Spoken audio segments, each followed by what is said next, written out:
अब्बू, अब तो हलाला हो चुका।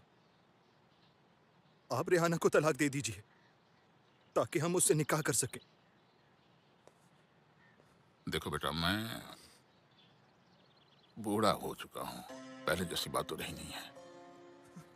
मैंने बहुत कोशिश की, लेकिन शारीरिक तौर पर मैं हलाला नहीं कर पाया हूँ। लेकिन मैं आगे थोड़ा और ज़्यादा कोशिश करूँगा, और जैसे ही हलाला पूरा हो जाएगा मैं रेहाना को तलाक दे दूँगा। लेकिन जब तक हलाला पूरा ना हो जाए, रेहाना को अपनी माँ के तौर पर ही देखना, वरना शारीरिक तौर पर यह गुनाह हो जाएगा। अल्लाह तुम्हें कभी माफ नहीं करेगा।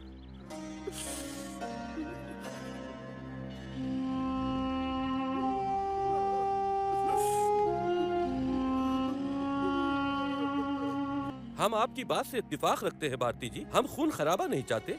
हम देश में एक अच्छा माहौल चाहते हैं। हम पहले इंसान हैं, फिर हिंदुस्तानी हैं, उसके बाद में मुसलमान हैं। जी। इस्लाम इंसानियत सिखाता है, लेकिन शरई बोर्ड के मुखिया मौलाना जफर कुछ अजीब सोच के इंसान हैं।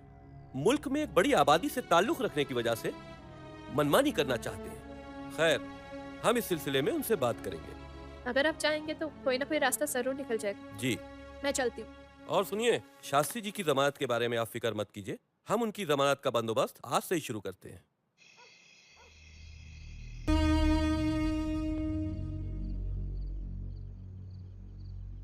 आरिफ बेटे, बेटे अपने जज्बातों पर काबू रखो। हमने कहा था ना कि जब तक हलाला पूरा ना हो जाए, रेहाना को तुम अपनी माँ की तरह देखो। हलाला से पहले रेहाना के लिए अगर तुम्हारे मन में कोई भी नापाक ख्याल आता है तो ये शरीयत के खिलाफ जा सकता है। ये गुनाह होगा, समझते हो ना तुम? जी अब्बू। हाँ, अपने जज्बातों पर काबू रखो।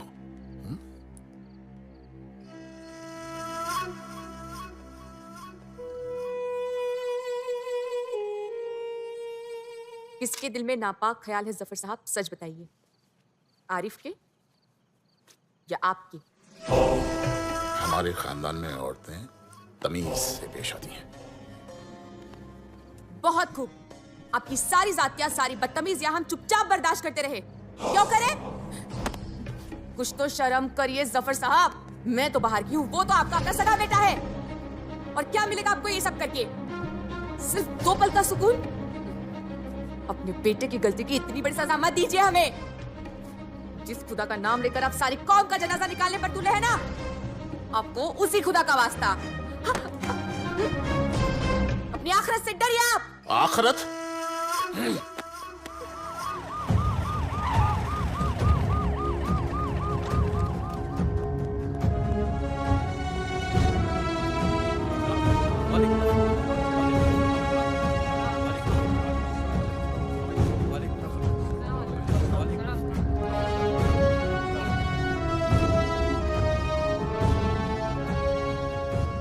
अस्सलाम वालेकुम। वालेकुम सलाम। तशरीफ रखिए। जी।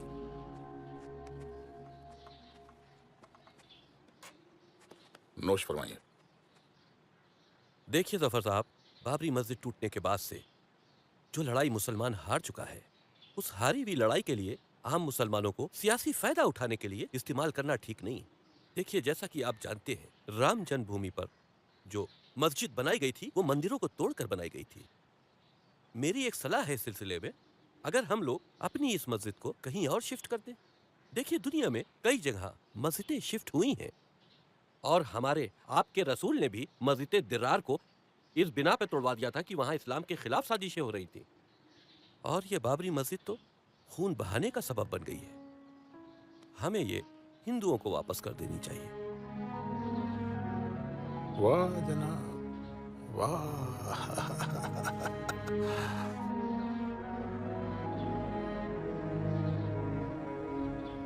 कितना तय किया हिंदुओं की तरफदारी करने के लिए आपने? जफर साहब, मैं आपकी तरह दीन और इस्लाम का सौदा नहीं करता, और ना ही दूसरे मुल्क से इस काम के लिए पैसा मंगाता हूँ। आप क्या करते हैं, क्या नहीं करते हैं, इससे हमें कोई लेना देना नहीं है। लेकिन एक बात जरूर कहूंगा, बाबरी मस्जिद से आप लोगों का कोई लेना देना नहीं है। क्यों? क्योंकि बाबरी मस्जिद हमारी अमानत है, और अपनी अमानत की हिफाजत करने में हमें कोई समझौता मंजूर नहीं है। जफर साहब ये मत भूलिए, जिस विवादित जगह पर मस्जिद की तरह का एक खंडर बनाया गया था जो मीर बाकी ने बनाया था, और मीर बाकी शिया था, 1528 में जो खंडर मीर बाकी ने बनाया था 1944 में सुन्नी बोर्ड ने उसको सुन्नी मस्जिद कहकर दर्ज कर लिया। अगर राम जन्मभूमि के मामले को अलग कर दिया जाए तो इससे आपका कोई ताल्लुक नहीं, और शिया बोर्ड इस खंडर के लिए जिसके लिए कत्लो आम हो रहा हो लड़ाई लड़ना नहीं चाहता। तो फिर आप जिन हिंदुओं की पैरवी कर रहे हैं उनके पास खुद जाइए, उनसे बात कीजिए, उन्हें समझाइए, उनसे कहिए कि बाबरी मस्जिद को ढहा कर कितना बड़ा गुनाह किया है उन्होंने। हम मुसलमान फिर से उसी जमीन पर बाबरी मस्जिद को बनाकर ही दम लेंगे, ये फैसला है हमारा। आप लोगों को मस्जिद से क्या मतलब है? आप लोग तो शिया हैं। जो मुसलमान खलीफाओं से मोहब्बत नहीं करते वो मुसलमान कभी हो ही नहीं सकते। अगर आपकी निगाह में 3 खलीफाओं से मोहब्बत मुसलमान होने की पहचान है तो आप मुझे काफिर ही समझिए। वो जमीन जहां श्री राम पैदा हुए थे उसको आप हड़पने पे आमादा हैं। लानत हो यजीद पर जिसकी पैरोकारी ने आपके दिलों से हक परस्ती छीन ली है। वसीम साहब, इस्लाम के खलीफाओं के सिलसिले में अपनी बदकलामी बंद कीजिए, बहुत महंगी पड़ेगी आपको। अपनी जबान पर लगाम दीजिए। चिल्लाइए नहीं जफर साहब, अब हम लोग आपसे डरते नहीं हैं। जिनको आप खलीफा मानकर उनका एहतराम करते हैं, उन्होंने तो अपने रसूल की बेटी का हक बागे फिदक भी छीन लिया। आप हिंदुओं के भगवान राम का हक कैसे वापस करेंगे? आप जो कर रहे हैं गुनाह अजीम है। मस्जिद मुसलमानों की है और इंशाअल्लाह वहाँ बाबरी मस्जिद कायम होकर रहेगी। वो हमारे अल्लाह का घर है। आप शिया हैं, अपने इमाम बाड़ों की फिक्र कीजिए। मस्जिद का मसला हम खुद हल कर लेंगे। जाइए, तशरीफ ले जाइए यहाँ से। जाते जाते एक बात और बता दूं जफर खान, मेरे हिसाब से इस मुल्क का 95% मुसलमान इस मामले में हिंदुओं के साथ में है। वो फसाद नहीं, समझौता चाहता है। जो बने सो कर लीजिए, लेकिन जरा बच के रहिएगा, इस चक्कर में कहीं आप भी ना पिस जाएं। धमकी मत देना जफर खान, अब माहौल तुम्हारे खिलाफ है। पूरी दुनिया में जो हम लोगों के साथ में जुल्म हो रहा है वो पूरी दुनिया देख रही है। आपको होशियार रहने की जरूरत है। चलो।